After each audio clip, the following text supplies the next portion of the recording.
सांगलीमध्ये काही दिवसांपूर्वी एका 7 महिन्याच्या गर्भवती महिलेने आत्महत्या केली होती। सासरच्या मंडळींकडून वारंवार धर्मांतरासाठी तिच्यावर जबरदस्ती केली जात होती। या वारंवार होणाऱ्या छळाला कंटाळून या गर्भवती महिलेने आत्महत्या केली होती। सासरच्या निर्दयी लोकांकडून ऋतुजाला ख्रिश्चन धर्म स्वीकारण्यासाठी छळ केला जात होता। या घटनेमुळे सांगली जिल्ह्यात खळबळ उडाली होती। गुरुवारी रात्री भाजपाचे आमदार गोपीचंद पडळकर यांनी पीडित मुलीच्या कुटुंबियांची भेट घेत सांत्वन केले। यावेळी ख्रिश्चन धर्मांतरण करणाऱ्या फादरला सनसनीत इशारा दिलाय। जबरदस्तीने धर्मांतराचा प्रयत्न केल्यास त्यांना ठोकून काढू, तसेच त्या फादरलाही धरून ठोकू, असा संतापजनक इशारा गोपीचंद पडळकर यांनी जबरदस्तीने धर्मांतरण करणाऱ्या टोळीला दिलाय।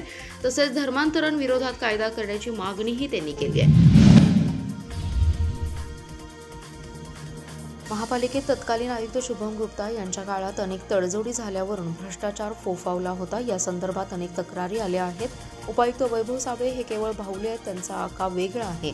त्यामुळे शुभम गुप्ता यांच्या कारभाराची चौकशी करण्यासाठी मुख्यमंत्री आणि दोन्ही उपमुख्यमंत्र्यांकडे तक्रार करणार असल्याचे माजी खासदार संजय काका पाटील यांनी सांगितले। ते म्हणाले, सांगली महापालिकेला शुभम गुप्ता यांच्या रूपाने IAS दर्जाचा अधिकारी मिळाल्याने गुप्ता यांचे नागरिकांनी स्वागत केलं, मात्र त्यांचा कारभार भ्रष्ट आहे।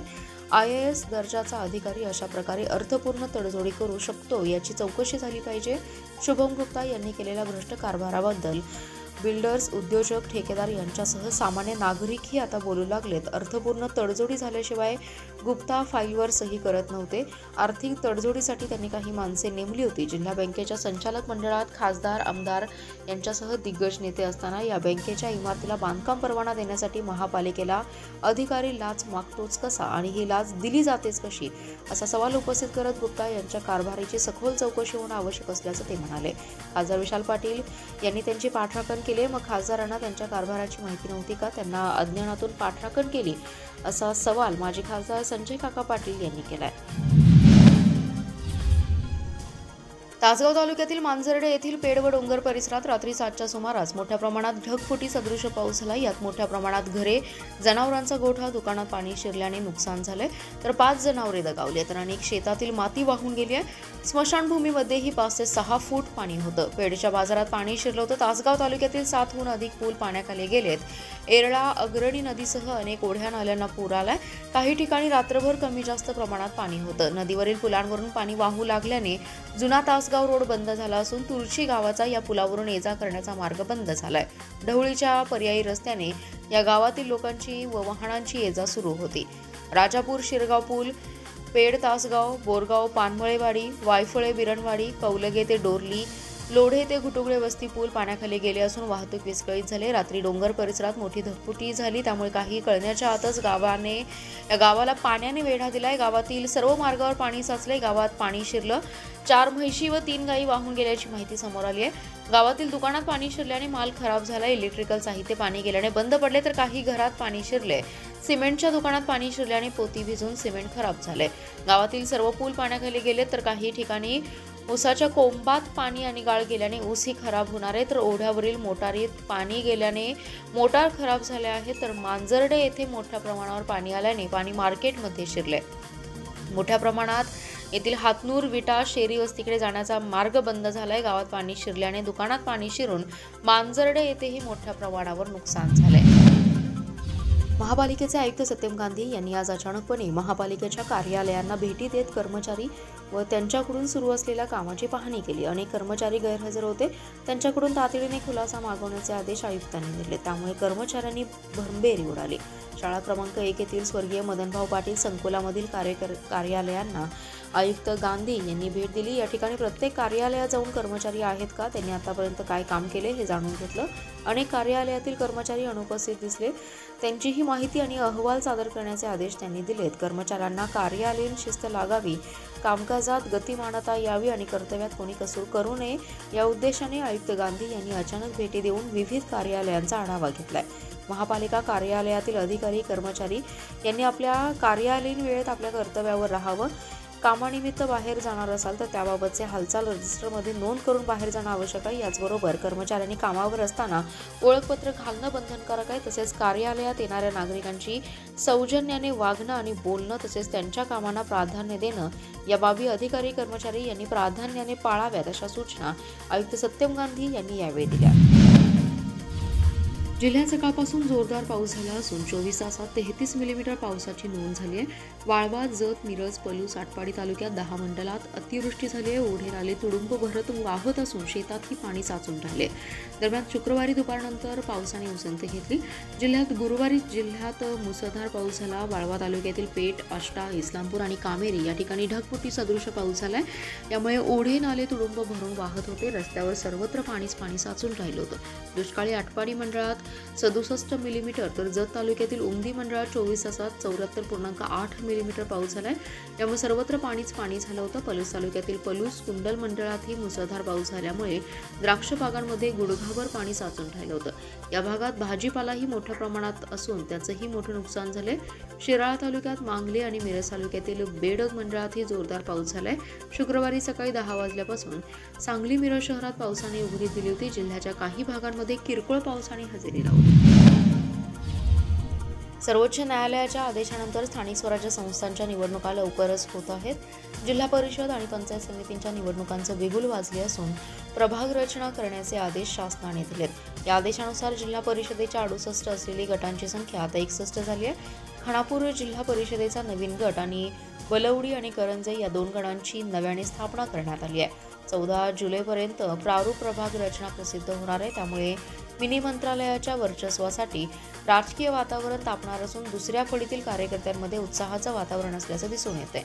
शासनाच्या नव्या आदेशानुसार 68 गटांची संख्या 61 करण्यात आली आहे। गट निवडणुकीपेक्षा एक नवीन गट आणि पंचायत समितीचे 2 नवीन गट तयार झालेत। खानापूर तालुक्यात यापूर्वी नागेवाडी, लेंगरे आणि भाळवणी असे 3 गट होते। आता नव्याने खानापूर मतदारसंघ आणि बलवडी व करंजे या 2 गणांची निर्मिती करण्यात आली आहे। त्यामुळे नव्या रचनेनुसार 61 गट आणि 122 गणात निवडणूक होणार असल्याचं स्पष्ट झालंय। प्रभाग रचना करताना 2017 मधील जिल्हा परिषद आणि पंचायत समितीच्या निवडणुकीचे प्रभाग रचना विचारात घेऊन कार्यवाही करण्याचे आदेश देण्यात आलेत। रचना करताना शक्यतो ग्रामपंचायतीचे विभाजन होणार नाही याचीही दक्षता घेण्याच्या सूचना देण्यात आल्या। महानगरपालिकेने हुलू कंपनीच्या मदतीने सांगलीमध्ये प्रायोगिक तत्वावर 2 वातानुकूलित आकांक्षा शौचालय उभारलं आहे। पश्चिम महाराष्ट्रात पहिल्यांदाच एसी टॉयलेट सांगली महापालिकेने उभारले। एकूण 20 ठिकाणी हे टॉयलेट उभारले जाणार असून यापैकी 4 टॉयलेटचं लोकार्पण करण्यात आलं।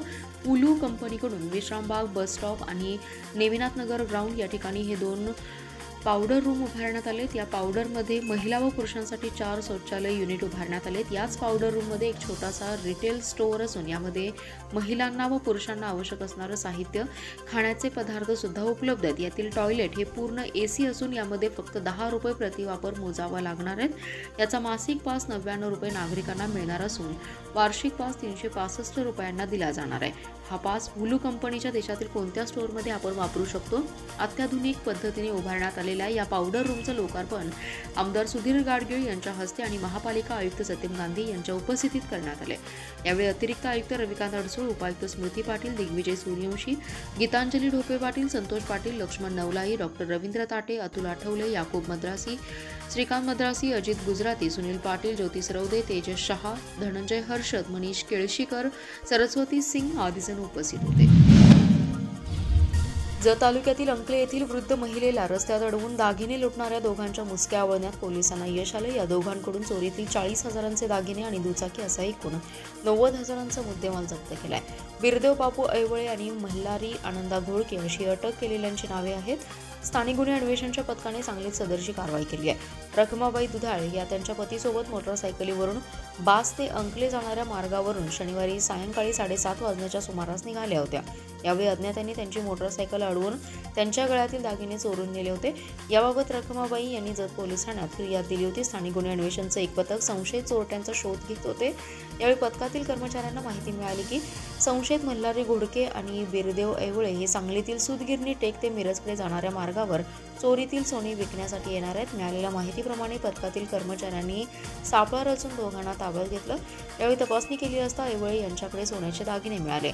दागिन्यांबाबत कसून चौकशी केली असता त्यांनी सांगितले की दोघांनी मिळून 4 दिवसांपूर्वी मोटरसायकलीवरून निघालेल्या वृद्ध दाम्पत्याला रस्त्यात अडवून दागिने हिसकावून घेतलेत व हे तेच दागिने असल्याचं सांगितलं। यावेळी दोघांना ताब्यात घेऊन पुढील तपासकामी जत पोलिसांच्या स्वाधीन केले। धर्मवीर छत्रपती संभाजी महाराज हे संपूर्ण हिंदुस्थानचे आराध्य दैवत आहेत। छत्रपती शिवाजी महाराजांचे पराक्रमी पुत्र तसेच स्वराज्याचे दुसरे छत्रपती आहेत। परंतु संभाजी ब्रिगेड संघटना व संभाजी ब्रिगेड पक्ष सातत्याने छत्रपती संभाजी महाराजांचा एकेरी उल्लेख करत असून हा प्रकार महाराष्ट्रातील शिवभक्त आणि धर्मवीर छत्रपती संभाजी महाराजांवर श्रद्धा असलेल्या जनतेच्या भावना दुखावणार आहे। या संघटनेच्या नावामुळे अनेक नागरिक अनावधानाने संभाजी महाराजांचा अपमान करत आहेत, त्यामुळे महाराष्ट्राची ऐतिहासिक आणि सांस्कृतिक अस्मिता धोक्यात आली आहे। संभाजी ब्रिगेड संघटना व संभाजी ब्रिगेड पक्ष यांनी धर्मवीर छत्रपती संभाजी महाराज यांचं संपूर्ण नाव वापरावे किंवा संघटनेचे नाव बदलावे या मागणीसाठी आज सांगलीत शिवधर्म फाउंडेशनच्या वतीने भव्य मोटरसायकल रॅली काढण्यात आली। सांगलीतील छत्रपती शिवाजी महाराज यांच्या पुतळ्यापासून या रॅलीला सुरुवात झाली। शहरातील प्रमुख मार्गावरून ही रॅली जिल्हाधिकारी कार्यालयावर येऊन धडकली। यावेळी आपल्या मागण्यांचं निवेदन जिल्हाधिकाऱ्यांना देण्यात आले। संभाजी ब्रिगेड संघटनेने नाव बदलण्यास नकार दिला तर या संघटना व पक्षाची नोंदणी तात्काळ रद्द करण्यात यावी।